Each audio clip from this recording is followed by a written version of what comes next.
כבשעה טובה. Now we're פרק י"א, פסוק ט'. בפה חנף ישחית רעהו. The flatterer with his mouth will destroy his neighbor. ובדעת צדיקים יחלצו. And with their knowledge, with their intellect, the tzaddikim are rescued, are saved.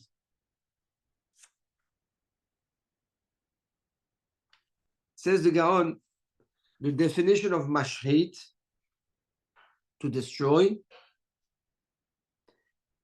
You destroy only through averot ben adam lamakom. You can hurt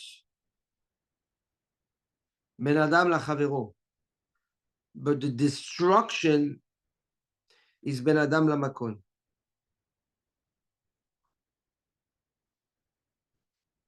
And he wants to bring a pasuk, right, from the Gemara in Brachot. So שהשחית את ישראל לאביהם שבשמיים. השחית ישראל לאביהם שבשמיים. Right? So you see the definition of mashhit is כלפי שמיא. We saw in פרק ו' נואף אישה חסר לב, משחית נפשו הוא יעשנה. Right? You can be mashhit the neshama. So the destruction is referred to Ben Adam Lamakom. Why? Because HaKadosh Baruch Hu bara olamot, he created worlds within worlds spiritually, structures that are in place, yes, systems that are in place. And when you do an avera Ben Adam Lamakom, when you do an avera lemaise, which is Ben Adam Lamakom, right? Every avera is Ben Adam Lamakom. Yeah. You have Ben Adam Lachaveru also. You have the Avera Ben Adam Lamakom. Essentially, what are you doing? You're destroying, you're attacking the system. So you're destroying by the action of the Avera the celestial structures. Ben Adam Lachaveru, you can hurt him. You don't destroy him. Okay. Use the terminology destroy easily, but it's not, you don't destroy him. So says the Gaon the following. Shlomo HaMelech tells us like this. Bepe, with his mouth, Hanef yashchit re'ehu. With his mouth, the Hanef, the flatterer, yashchit re'ehu will destroy his friend. How can you destroy your friend if the averot are ben adam lamakom?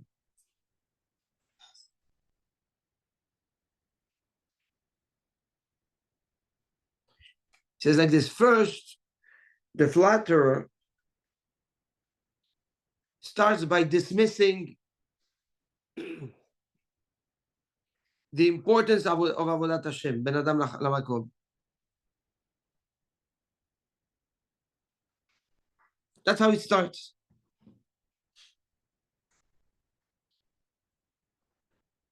And how does he do that? Befei hanef. He does it with a flattering mouth. He cannot get someone to dismiss his avodat Hashem unless he first flatters him.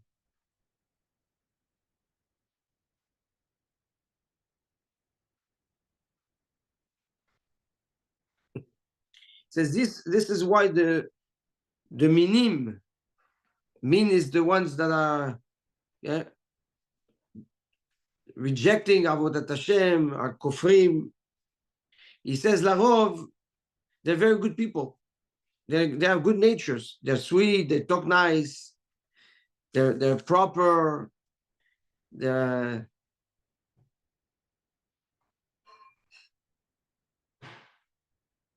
But in reality, it's only a cover. Inside, they have viciousness to them. A big example of that was the Germans, the Nazi. They're very, very proper, very well dressed. They appreciated music, sports, yes, every technology, advance of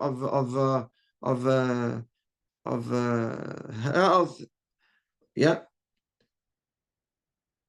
Yet inside there were reshaim gmurim.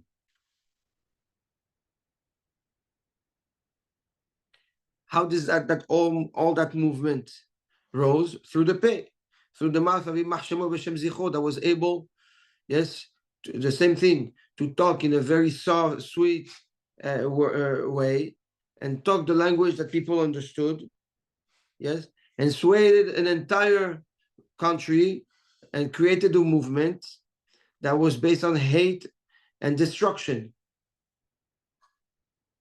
So he says, how do you destroy your friend? How can you destroy it? If destruction is only Ben Adam Lamakom? He says by persuading through the soft tongue, through the flattery, your friend, right? And convincing him to let go, to be dismissive of the Avodat Hashem, you've destroyed him.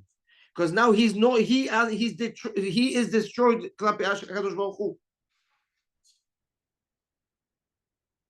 You created an engine of destruction.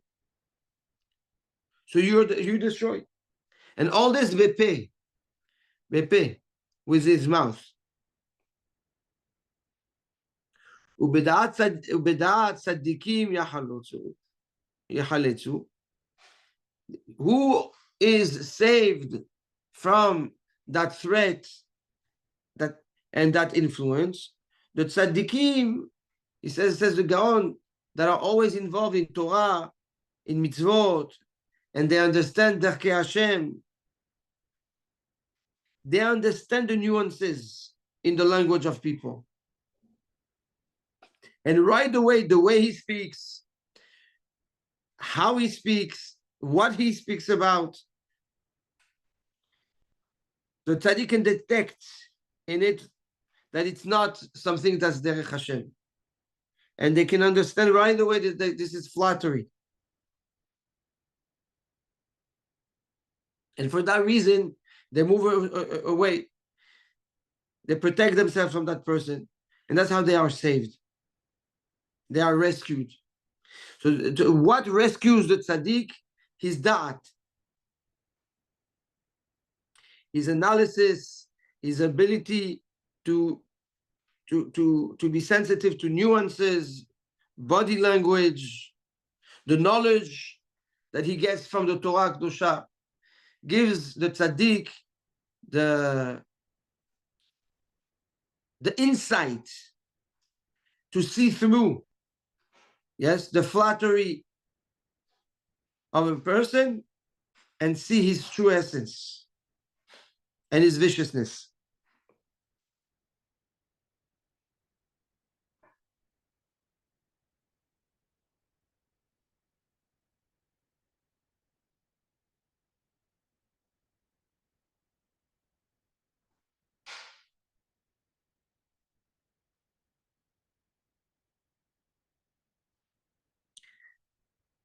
Flattery always has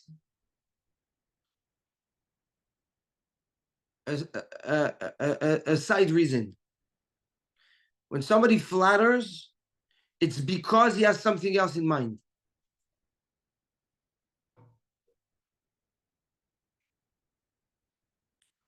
And we're not talking about the divrei ahava or divrei chizuk, when somebody gives you chizuk, or yes, or is aratza.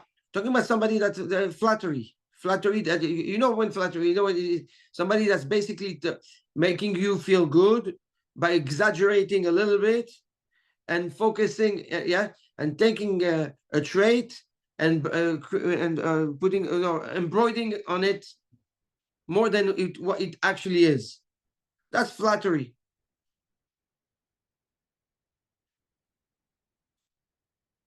When this happens, you need to know right away that there is something behind.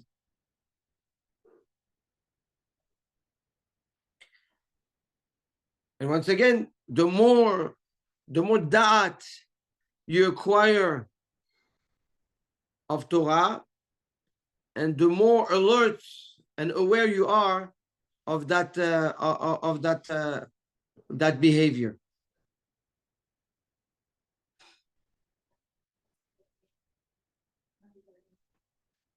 Good. Any questions on that pasuk?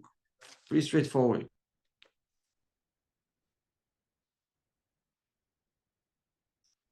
Yeah. We saw already the last few psukim, 3-4 psukim about the tzaddik being saved. Yes. Two different things. What is this one coming to teach us that's different? It's don't fall into the trap of flattery. Is that what it is? Yes. Yes. So there's really so many different angles that a tzaddik has to really be careful, or a tzaddik chacham has to be careful from, right? It's Nachon. Absolutely. And is the opposite of the, or I guess what it's also teaching you is, which is interesting, is that the opposite of the speaking, right? Mm-hmm. You would say that you would think that the opposite of him speaking, right, of the flattery, is. It's interesting that it's the knowledge is the knowledge. Yeah, the knowledge is the counter, is the medicine to fight that, to understand through it. Well, the da'at is also a way of speech. Right. It's just that your pay, right, voices out what's going inside, what's happening inside, right? So the more accurate and sophisticated your da'at is, and the more you understand when the person talks what he really means, and you don't just hear the words. You hear what's behind the words. Mevin davar mitoch davar, right? Because the da'at has in it the bina and the tvuna. So you have that sensitivity. Thank you.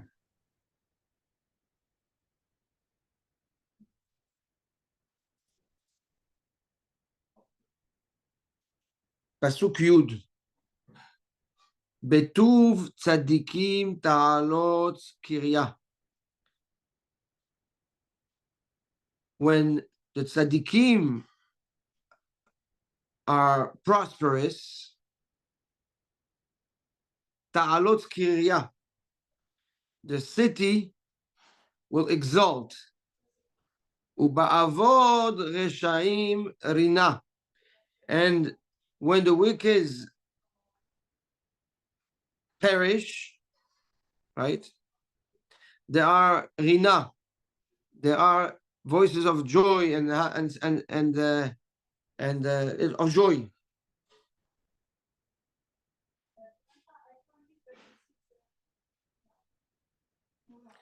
Is the Gaon says something beautiful. It says like this: that we need to know that HaKadosh Baruch Hu has a seder in his behavior. When HaKadosh Baruch Hu is coming to save et Am Yisrael, save Am Yisrael, or save Ben Israel from a tzara, from somebody else coming on them, a rasha,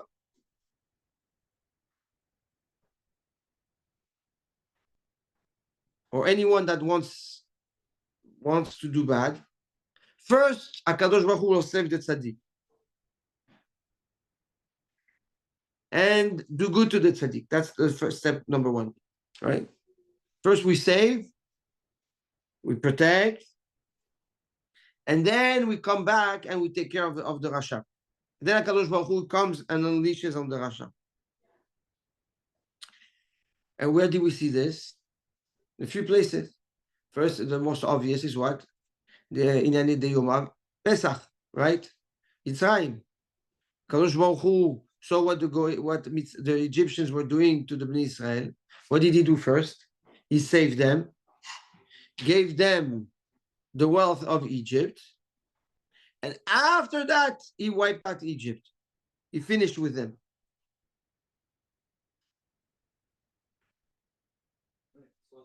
Right? During Kriyat Yam Suf. Sorry, can you repeat that how the process? HaKadosh Baruch Hu saved the Bnei Israel, took them out of Egypt with the wealth of Egypt, right? Chamushim Yatsu Bnei Israel, they had Berechush Gadol. And once they were out, then he finished with the Mitzrayim in Kriyat Yam Suf. Says the Gaon, we see the same thing with Haman. Haman wanted to rise against Mordechai and Am Israel.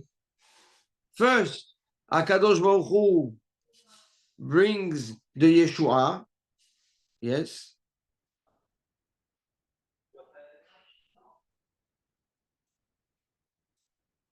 HaKadosh Baruch Hu does good to Mordechai. That's the first step, right? Achashverosh has that dream, and he tells Haman, okay, this is exactly what you're going to do. Yeah. Haman takes out Mordechai. Mordechai is exposed to the world as and all Shushan as someone that saved the king. And after that comes the mapelet of Haman. Yeah. Not only that Mordechai is saved, but he's being right taken on a horse of the king with a crown on his head, right? And then after that, HaKadosh Baruch Hu takes care. And he says this is the sword. Why HaKadosh Baruch Hu does that? Because HaKadosh Baruch Hu, as part of the punishment of the Rasha, HaKadosh Baruch Hu wants to make sure the Rasha sees the rise of the Tzaddik.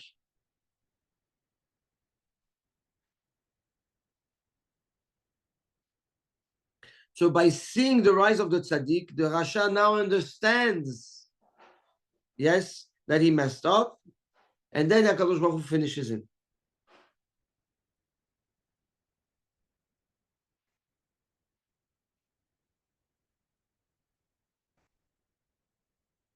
And he says, this is Hashem Elokim Bechol Haaretz. That's the secret of Hashem Elokim Bechol Haaretz. Hashem is Havaya, is the Chesed.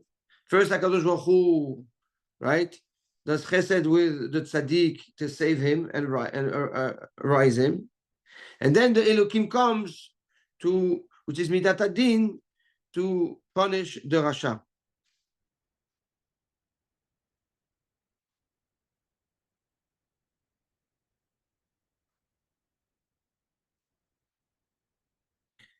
So he says like this. Betov, ken betuv tzadikim ta'alos kirya. That's the rise of the tzaddik, the saving of the tzaddik brings what? Exaltment. Like it says, ve'ayir shushan tza'ala v'samecha.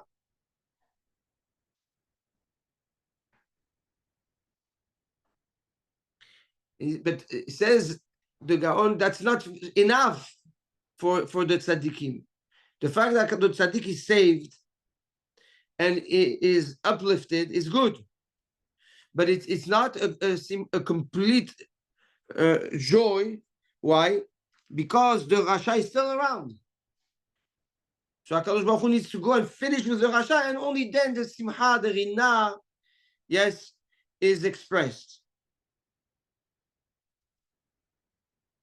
It says that we see that also in Kriyat Yam Suf. When do Bnei Israel shir shira? When they see that the Egyptians tovim bayam. It's when HaKadosh Baruch Hu is finishing with the Egyptians that the Bnei Israel sang a song of praise. Why didn't they sing when they got out of Egypt? Because the Egyptians were still out there. So the full joy, the Rina, is expressed, the expression of the simha, which is called rina, only comes after HaKadosh Baruch Hu has finished, has destroyed the Reshaim. Because the expression of the simha, which is called rina, can only be done and expressed when there's no more resha, when the situation has no more rishut. As long as there is rishut, they cannot express. You can be happy, but cannot express that and proclaim that simcha out publicly. It's only once there's no more rishut, now the avodah is complete, then you can express the rina.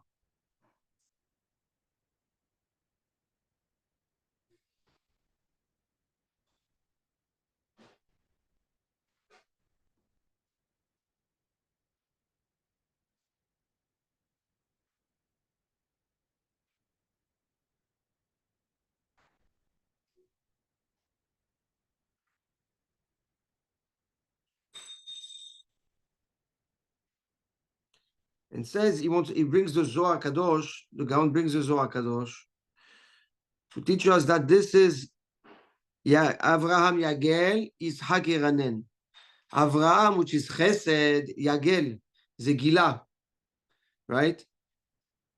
But it's not an expression of Simcha. It's not Rina. But when there is Yitzhak, when there's Midat Adin after that, then Yitzhak Yeranen. That's when the Simcha, that's when the Rina is expressed. To come and basically tell us that HaKadosh Baruch Hu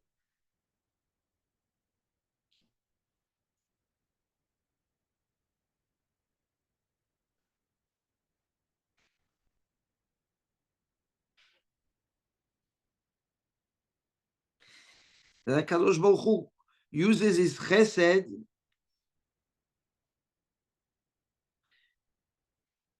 but it's not finished. His chesed ends when he has expressed his gevurah.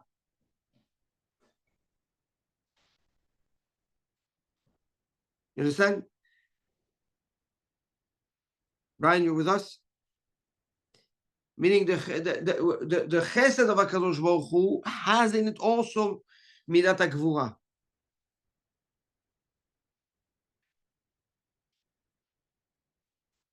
Because as part of the chesed that HaKadosh Baruch Hu does with the Bnei Israel is what? Is by expressing his gevurah on the Reshaim.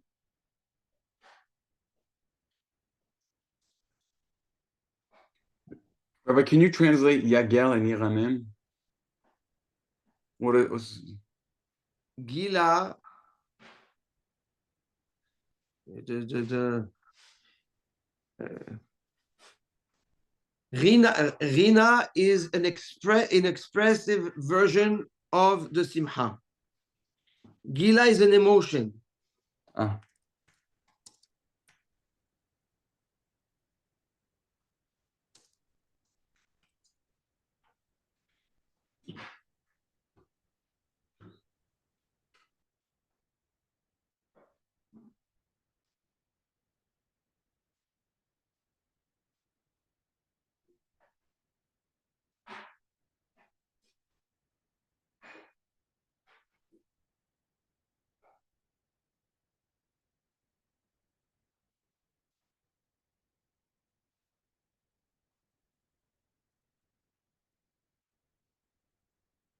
כן?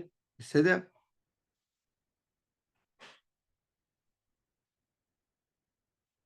בברכת ישרים תרום כרת, the blessing of the righteous elevates the city, ובפי רשעים תהרס, and with the mouth of the רשעים it gets destroyed.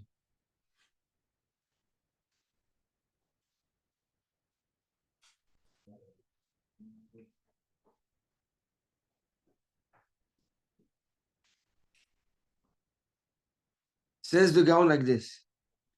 When HaKadosh Baruch Hu blesses the Yesharim, what do you mean bless the Yesharim? Give the tzaddikim bracha.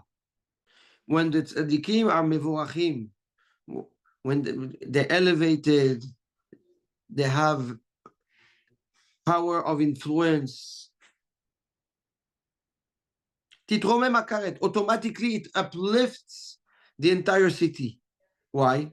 Because now that there are leaders and there are influencers and they are listened to, yes, so they will use this influence and this power to enhance the level of Avodat Hashem, of the klal, of the city, and they will teach the way of life.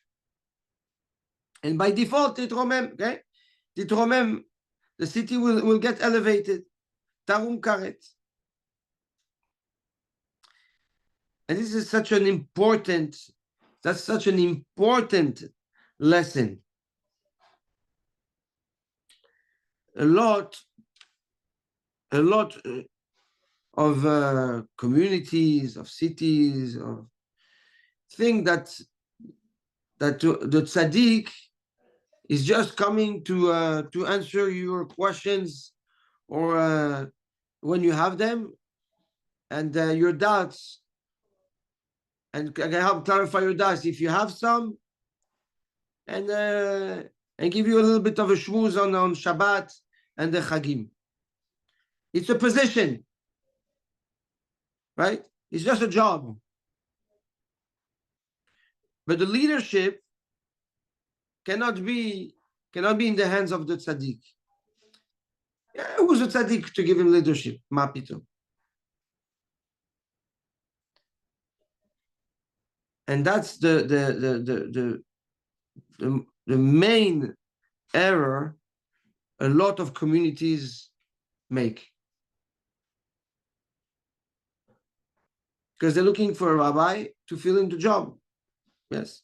But the rabbi cannot really express himself. I'm not talking about a rabbi that is a rabbi for the job also. I'm talking about the tzaddik. Yes. What happens? He's limited. He cannot influence. He cannot really express. He cannot change the kahal, the keilah. And for that reason, those keilot have no future. They're just stagnant. They will not develop. They will not flourish because there's a board. Because there is the board is not the issue. Is that the board defines the position of the rabbi as a job.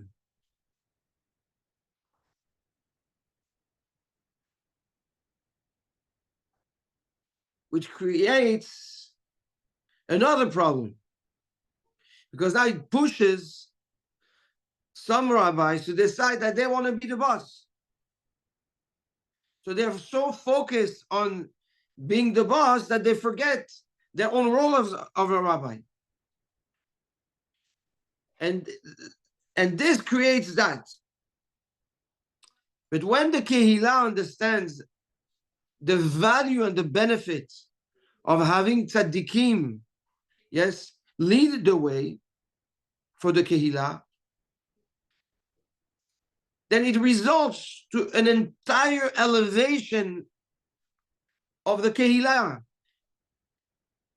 Because if the tzaddik does his job the way he's supposed to, betmimut, beyosher, bene'emanut, be'emet, he's going to be a power source for the entire Kahal. And he will know how to uplift the Kahal. And that is this is a secret of the growth of a community.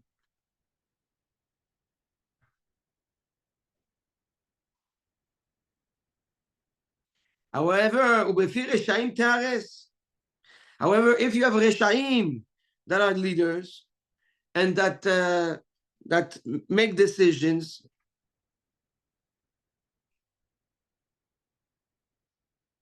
they will destroy the city. They will destroy the community. And the Gaon comes and makes a difference. And this is what's interesting. Then you have addressed. There's a difference between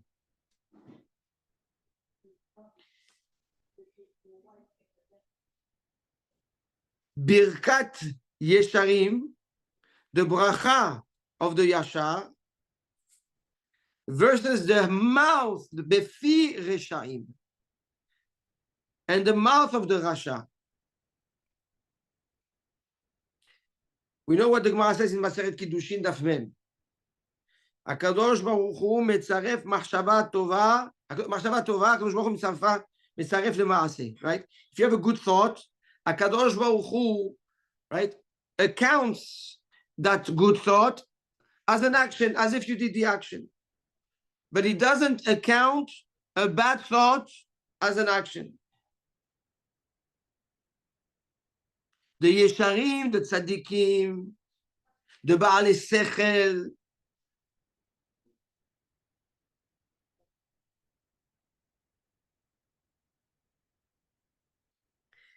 start empowering the Kahal and the community the moment they start having good thoughts.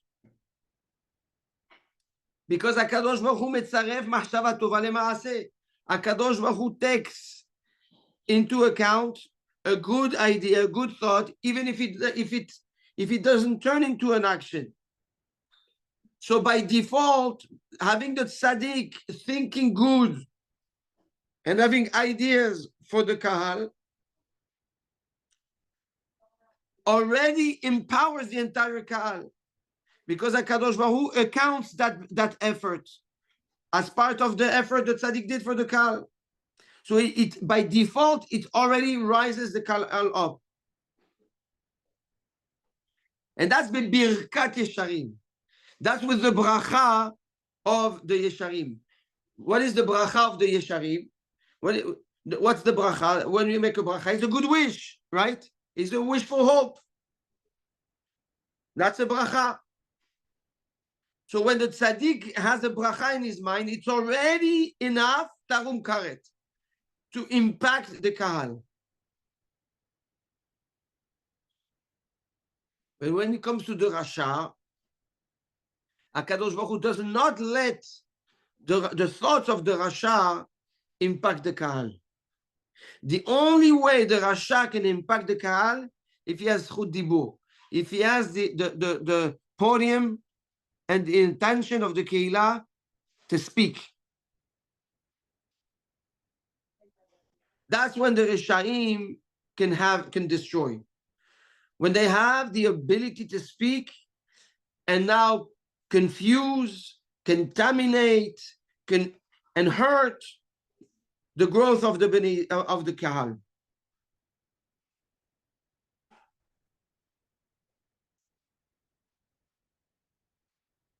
It's such an important, fundamental lesson in the definition of leadership in a community. And you see both sides, the flip side. You see how the influence and the thought of the tzaddik can be so beneficial spiritually through his good wish, and practically through his influence, right? And his teachings.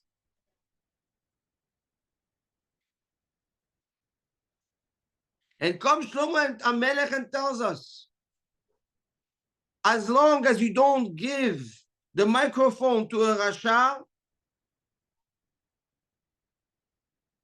you're okay. You might not grow without the tzaddik, but you're okay. But the moment you let the wrong influence speak, that's when you start the active destruction. Who are we to judge or identify, point out a rasha in the kahal? Who are we to make that determination? It's a good point. It's a good point. We are nobody. But the Shlomo HaMelech has explained what is a rasha many, many, many times, over and over and over again. So obviously, it cannot be a vendetta, yes? But when you have Talmidei Chachamim, or you have Ba'al Sechel, like he calls them, the Ba'al Sechel, like he calls them the Gaon, people with intellect, with Chokhmah, Yirat Shamayim, they will identify somebody that's a Rasha. They're going to identify somebody that doesn't look for the interest of the Kahal, that looks only after his own ego and his own power, and is not aligned with the Derech HaTorah, is not aligned with the Avodat Hashem. And whatever needs to be done to enhance the growth of the Kehillah, he'll be the first one to shut it down. I'll tell you more than that. Somebody that doesn't have Da'at Torah, yes, it can be considered a Rasha for a Kehillah. Because if he doesn't have Da'at Torah, there's no way he can lead a Kahal. You can't. You can be a great businessman. You can be a great leader of Tzedakah. You can be an influencer, no problem. But to lead a Kahal and build a Kahal,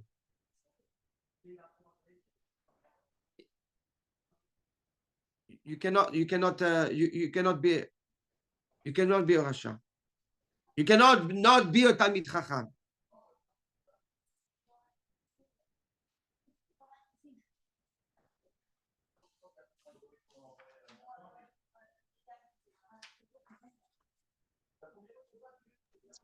Rabbi, so then why does he bring it up? It doesn't make sense. What?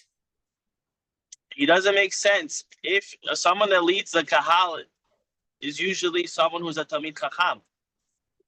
No. So then it doesn't make sense for him to say that you have to watch out from that person. Why is always a leader a Talmid Chacham?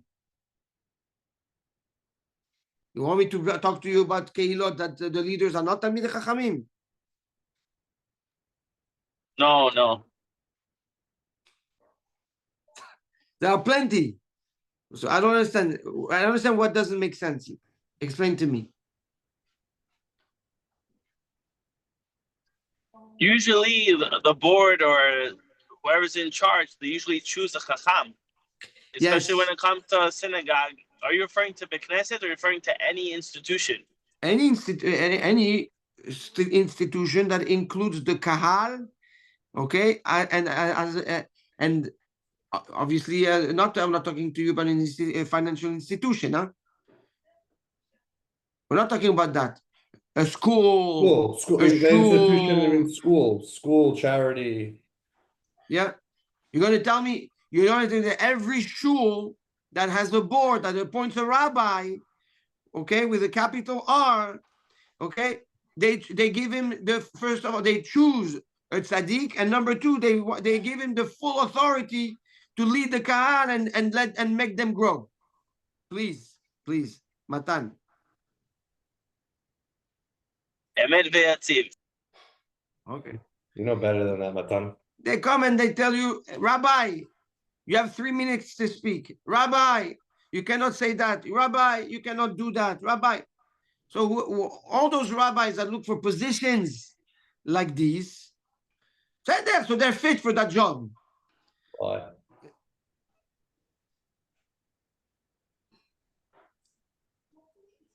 Maybe that's what we're talking. That's what Shlomo HaMelech is talking about. Right, but halacha le'maaseh, how if you enjoy, let's say, the institution or the organization, but you know that the leadership isn't 100%. How do you deal with it? You know, how do you deal with it? How do you personally deal with it? Do you run away? Do you try to make a change? You have to try to make a change. You have to try to make a change. You have to try to be influential, and you start by what? By inserting the board, then influencing the board, then bringing people that have the same vision for the benefit of the Kal to enter the board, and slowly you grow the influence until you have not the authority to bring, yes, the proper leadership to get the freedom and do what they need to do to build the Kal and to build the Kehila. Tell you an example. She'ela she'aya, mamash, a question that came to me, I think, 10 days ago. A school. They have a rabbi and they have the head of secular studies. And they did an evaluation. And the report came that they need to have one head, meaning it's or you have the lead rabbi who's the boss, who takes under him a head of studies, okay? Or the other way around, or you take a CEO of the school who will hire a rabbi for, right, Hebraic studies. That exactly is what Shlomo HaMelech is talking about.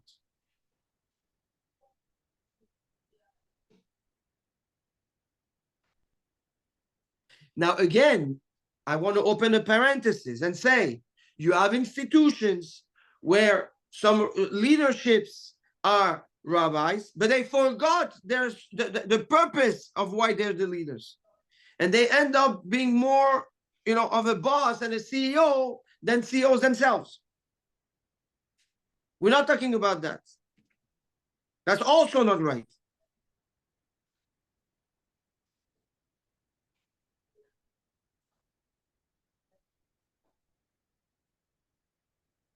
Yeah. This is mamash a lesson in leadership.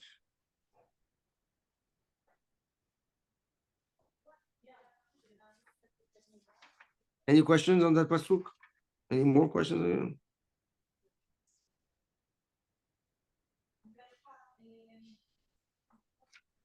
So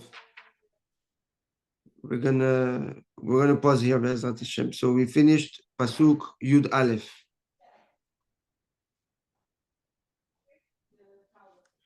Be'ezrat Hashem.